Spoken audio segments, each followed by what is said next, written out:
আসসালামু আলাইকুম রহমতুল্লাহ। প্রিয় শিক্ষার্থীবৃন্দ, আজকে আমি তোমাদেরকে বিজনেস ম্যাথের একটি অঙ্ক করাচ্ছি। বিজনেস ম্যাথের ফিনান্সিয়াল অর্থায়নে গণিত, ম্যাথমেটিক্স অফ ফাইন্যান্স অর্থায়নে গণিত এই চ্যাপ্টারটা চলছিল।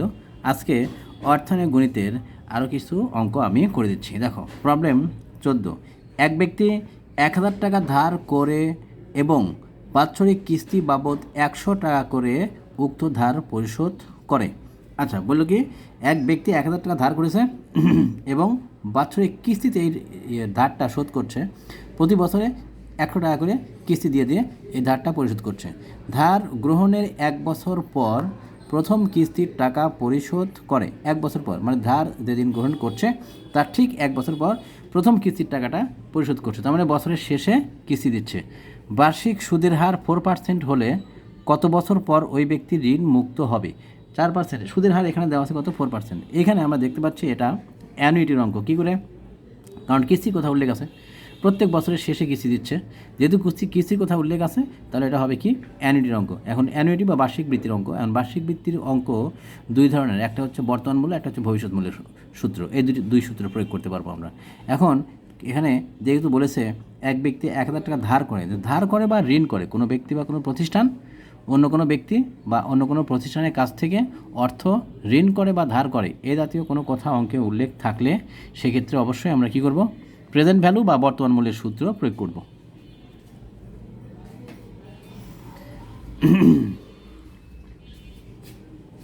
প্রেজেন্ট ভ্যালু বা বর্তমান মূল্যের সূত্র প্রয়োগ করব। ঠিক আছে, তাহলে এখানে বর্তমান মূল্যের সূত্র তো আছে দুইটা।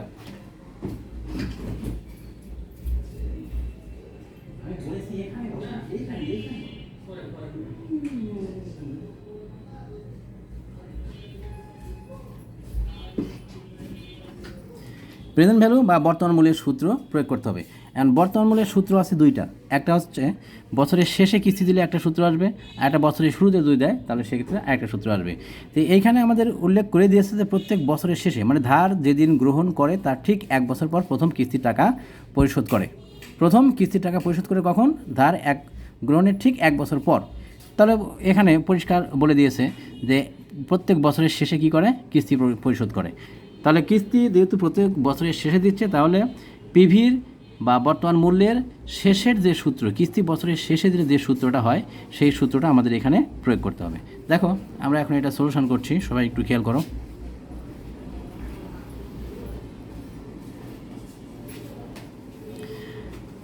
আমরা জানি পিভি সমান এ বাই আই 1 - 1/1 + i⁴n। এটা হচ্ছে আমাদের প্রেজেন্ট ভ্যালুর কোন সূত্র? যখন কিস্তি বছরের শেষে দিবে তখন এই সূত্রটা আমাদেরকে প্রয়োগ করতে হবে। তাহলে পিভি সমান এ বাই আই 1 - 1/1 + i⁴n। এখানে পিভি মানে কি? পিভি মানে হচ্ছে বর্তমান মূল্য। আর বর্তমান মূল্যটা কোনটা? যে টাকাটা ঋণ নিয়েছে এইটা হচ্ছে আমাদের বর্তমান মূল্যের পরিমাণ। তাহলে ঋণ নিয়েছে কত টাকা? 1000 টাকা। তাহলে পিভি সমান 1000। আর প্রতি কিস্তি এ হচ্ছে আমাদের প্রতি কিস্তির পরিমাণ বলে দিয়েছে কত টাকা? 100 টাকা। তাহলে এ সমান 100 টাকা। আর আইটা হচ্ছে সুদের হার। এখানে সুদের হার কত? সুদের হার ছিল হচ্ছে 4%। তাহলে আই সমান 0.04। এন সমান হট। এখানে বলেছে যে ঋণ মুক্ত হতে কত সময় লাগবে, ওই ব্যক্তির ঋণ মুক্ত হতে কত সময় লাগবে। প্রশ্ন করছে এটা বার্ষিক সুদের হার 4% হলে কত বছর পর ওই ব্যক্তি ঋণ মুক্ত হবে। তার মানে সম্পূর্ণ ঋণ মুক্ত হতে কত সময় লাগবে, সময়টা চেয়েছে। সময় মানে কি? এন। আর এন নির্ণয় করতে বললে আমাদের অবশ্যই অঙ্কে কী করতে হবে? লগ নিয়ে সমাধান করতে হবে। তাহলে এই অঙ্ক আমাদের কী করতে হবে? লগ নিয়ে সমাধান করতে হবে। এখন দেখো আমরা সূত্র প্রয়োগ করলাম, সূত্রে মানগুলো বসিয়ে দিলাম। প্রথমে কত? পিভির মান দেওয়া আছে 1000, এর মান দেওয়া আছে 100, আয়ের মান দেওয়া আছে 0.04। আর এখান থেকে মান বসালাম 1 + 0.04n। আচ্ছা, পরবর্তী লাইনে আমরা আর গুণ করলাম। 0.04 নিচে আসে, আমরা সোজা উপরে গুণ করলাম 1000 গুণন 0.04। আর 100টা এখানে উপরে ছিল, আমরা 100কে কী করলাম? নিচে নিয়ে আসলাম। তাহলে ভাগ কত? 100। সমান দিয়ে এই পাশে যা ছিল ঠিক তাই রাখবো। তাহলে 1 - 1 এখানে যোগ করে দিলাম 1.04n। এবার এই বাম পাশে আমরা ক্যালকুলেশন করলে পাবো কত? 0.4। আর ডান পাশে আমরা এই যে 1/1.04n ছিল, সূচকের নিয়ম অনুসারে এটাকে এই 1.04টাকে নিচ থেকে উপরে নিয়ে গেলে কি হবে? এনটা আছে এখানে প্লাসে, নিচ থেকে উপরে গেলে হবে মাইনাসে। এটা সূচকের একটা সূত্র, যে কোনো রাশিকে নিচ থেকে উপরে বা লব থেকে হরে, হর থেকে লবে নিয়ে আসলে ওই রাশির পাওয়ারটা প্লাস থাকলে মাইনাস হয়, মাইনাস থাকলে প্লাস হয়। তো এখানে 1.04 টু দি পাওয়ার এন, এখানে এনের সামনে কী চিহ্ন আছে? প্লাস চিহ্ন। আর এটা কোথায় আছে? নিচে আছে, মানে হরে আছে। আমরা হর থেকে না, আমরা এখন এটা নিচ থেকে কী করবো? উপরে নিয়ে যাচ্ছি। যখনই নিচ থেকে উপরে নিয়ে যাবো তখন এর পাওয়ারটা কী হবে? পাওয়ারটা মাইনাস হয়ে যাবে, প্লাস আছে মাইনাস হয়ে যাবে, সেটা মাইনাস করেছি আমরা 1.04 two the power minus N. আচ্ছা, এবার আমরা এই 1.04 two the power minus N এটাকে বামে নিয়ে যাবো, আর 0.4 এটাকে আমরা ডান পাশে নিয়ে যাবো, মানে সংখ্যাগুলোকে এক পাশে, আর এই এন যুক্ত যে অংশটা আছে এটাকে আমরা এক পাশে করবো। তো এটা করলাম, এই বাম পাশে নিয়ে আসলাম, মাইনাস চিহ্ন ছিল, তাহলে বাম পাশে আসলে কী হবে? প্লাস হয়ে যাবে। আর ডান পাশে 1 মাইনাস 0.4, এই 1 মাইনাস 0.4 এটা থাকবে। এখন এখান থেকে আমরা যে কাজটা করব সেটা হচ্ছে লগ নিব, উভয় পাশে 1 থেকে 0.4 বাদ দিয়ে যা আসবে ওর পাশেও লগ নিব, আবার এই যে বাম পাশে 1.04 two the power minus N আছে এর পাশেও আমরা কী করব? লগ নিব, মানে উভয় পাশে আমরা এখন লগ নিচ্ছি। তাহলে লগ নিলাম, পাশে একটা নোট দিয়ে দিলাম, লগ নিয়ে, লগ নিয়ে পাশে আমরা নোট লিখে দেবো যে লগ নিয়ে। তাহলে এখান থেকে দেখতে পাচ্ছি মাইনাস এনটা কোথায় আছে? এই যে লগের পাওয়ার হিসেবে আছে। তাহলে এই পাওয়ারটা আমরা কী করবো? সামনে নিয়ে আসবো লগের। তো লগের একদম সামনে নিয়ে আসলাম, মাইনাস এন লগ 1.04, আর ডান পাশে থাকবে লগ 0.6। 1 থেকে 0.4 বাদ দিলে 0.6 আসে, তো ওইটাই আমরা লিখলাম লগ 0.6। এখন আমাদের যেহেতু এনের মান দরকার, তাই এনটাকে আমরা বামে রাখলাম, আর লগ 1.04 এটাকে আমরা ডান পাশে ভাগ করে দিলাম। তাহলে মাইনাস এন সমান লগ 0.6 বাই লগ 1.0604। আমরা ক্যালকুলেটারে সরাসরি চাপবো লগ 0.6 ভাগ লগ 1.04 সমান দিলে আসবে কত? মাইনাস 13 বছর। আচ্ছা, তাহলে এখানে আমরা বাম পাশে যে মাইনাস পেয়েছি, ডান পাশেও মাইনাস ছিল, বাম পাশেও মাইনাস ছিল, এই মাইনাস আর এই মাইনাস কী হবে? কাটবে, কেটে গেলে থাকবে কি? এন সমান 13 বছর। এই এন সমান 13 বছর, এটাই হচ্ছে আমাদের উত্তর। তার মানে 13 বছর পর ওই ব্যক্তি ঋণ মুক্ত হবে। আরও একটি অঙ্ক করাচ্ছি, দেখো প্রবলেম 15, 15 নম্বর অঙ্ক। আচ্ছা, 15 নম্বর অঙ্কে কী বলেছে? এখানে জনাব রহমান, প্রবলেম 15, জনাব রহমান 5 বছর পর একটি নতুন মোটর গাড়ি কেনার জন্য 2 লাখ টাকা জমা করতে চায়। কখন? আজ থেকে ঠিক 5 বছর পর একটা নতুন মোটর গাড়ি কিনবে, তার জন্য কত টাকা দরকার? 2 লাখ টাকা জমা করতে চাচ্ছে। এখন তো না, 5 বছর পর। তাহলে অবশ্যই এটা এই 5 বছর পর যে টাকাটা জমা করতে চাচ্ছে এটা হচ্ছে এফভি বা ফিউচার ভ্যালু বা কি ভবিষ্যৎ মূল্যের পরিমাণ। তাহলে ভবিষ্যৎ মূল্যের পরিমাণ কত টাকা দেওয়া আছে? 2 লাখ টাকা। বার্ষিক চক্রবৃদ্ধি সুদের হার 10% হলে পরবর্তী 5 বছরের প্রারম্ভে কত টাকা জমা রাখতে হবে? আচ্ছা, আমরা জানি কোনো ব্যক্তি বা কোনো প্রতিষ্ঠান ঋণ করে বা ধার করে বললে সেক্ষেত্রে পিভি সূত্র হয়। আর কোনো ব্যক্তি বা কোনো প্রতিষ্ঠান ভবিষ্যতে কোনো কাজের জন্য অর্থ যদি জমা করতে চায়, ভবিষ্যতের কোনো কাজের জন্য অর্থ জমা করতে চাইলে সেক্ষেত্রে ফিউচার ভ্যালু বা ভবিষ্যৎ মূল্যের সূত্র প্রয়োগ করতে হবে। তো এখানে জনাব রহমান 5 বছর পর একটা মোটর গাড়ি কিনবে, মানে ভবিষ্যতে কিনবে, এখন তো না। যেহেতু 5 বছর পর কিনবে, তাহলে ভবিষ্যৎ মূল্যের সূত্র এখানে আমাদের প্রয়োগ করতে হবে, ভবিষ্যৎ মূল্যের সূত্র প্রয়োগ করতে হবে। তাহলে এখানে কী করতে হবে? ভবিষ্যৎ মূল্যের সূত্র প্রয়োগ করতে হবে আমাদের। আচ্ছা, বার্ষিক চক্রবৃদ্ধি সুদের হার দেওয়া আছে কত? 10%। পরবর্তী 5 বছরের প্রারম্ভে কত টাকা? তার মানে প্রত্যেক বছরে সুদের হার দেওয়া আছে এখানে 10%, আর প্রত্যেক বছরের প্রারম্ভে কত টাকা করে জমা রাখতে হবে, মানে কি বলেই দিয়েছে প্রতি বছরের শুরুতে কিস্তি দিবে। তাহলে প্রতি বছরের শুরুতে কয় টাকা করে জমা রাখতে হবে এই কথা যেহেতু বলেছে, তাহলে এফভি এর সূত্র হবে, অ্যানুইটি সূত্র তো হবেই, আর এখানে যেহেতু বলেছে বছরের শুরু, তাই বছরের শুরুর যে সূত্র আছে ফিউচার ভ্যালু বা ভবিষ্যৎ মূল্যের যে সূত্র, ওই সূত্রটা আমাদের এখানে প্রয়োগ করতে হবে। তাহলে দেখো, আমরা জানি, সলিউশনে যাচ্ছি। আমরা প্রথমে লিখবো, আমরা জানি এফভি সমান এ বাই আই, যেহেতু বলেই দিয়েছে বছরের শুরুতে কিস্তি দেয়, তাহলে বছরের শুরুর যে সূত্র আমরা সেই সূত্রটা এখানে প্রয়োগ করব।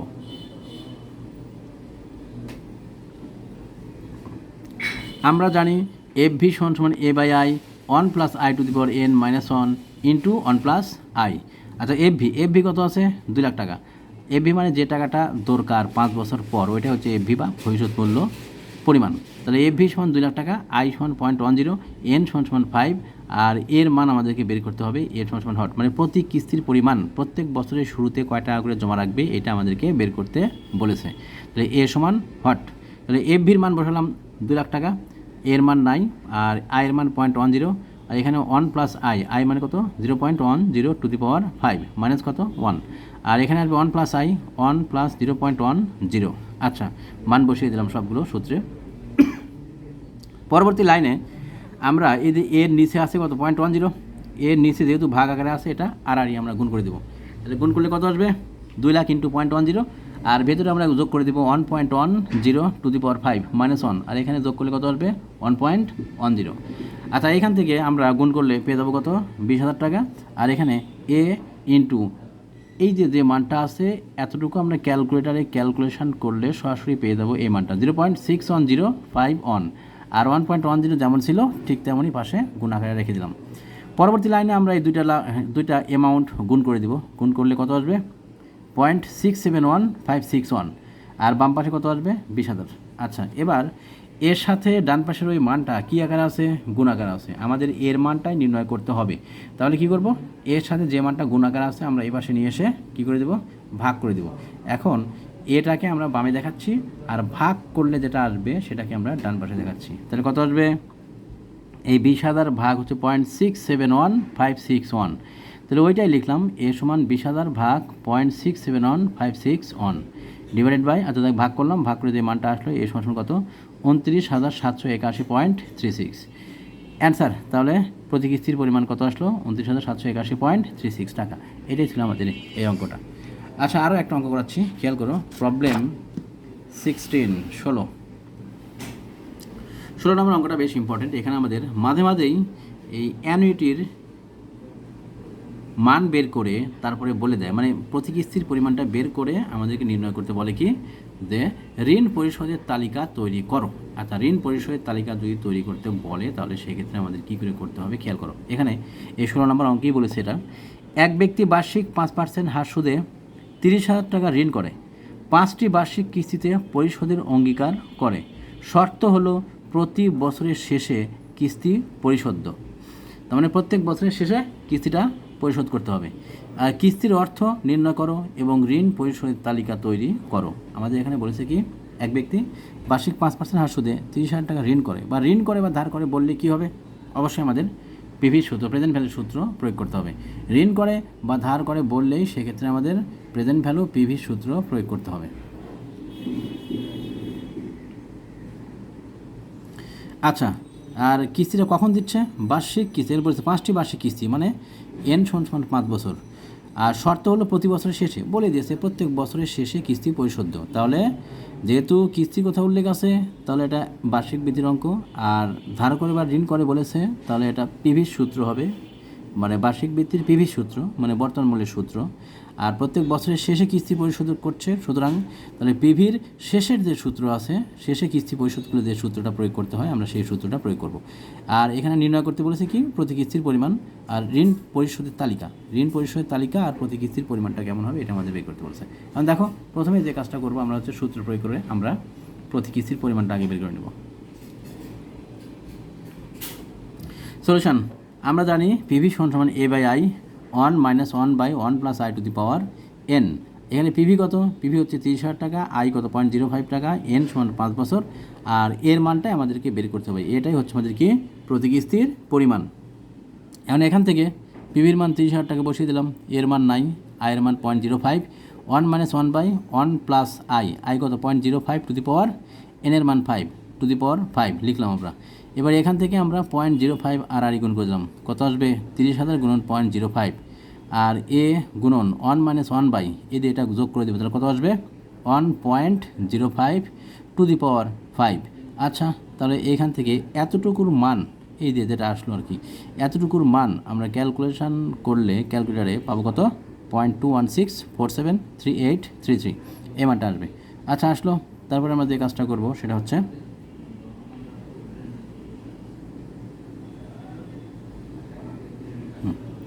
এই মানটা পেলাম। এখন এর সাথে বাম পাশে আমরা গুণ করেছি 30,000 গুণন 0.05 করে আসলো 1,500 টাকা।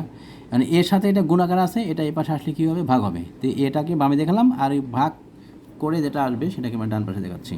1,500 ভাগ হচ্ছে 0.216473833 ভাগ করে পেলাম 6,929.24 টাকা। তাহলে প্রতি কিস্তির পরিমাণ কত আসলো? 6,929.24 টাকা।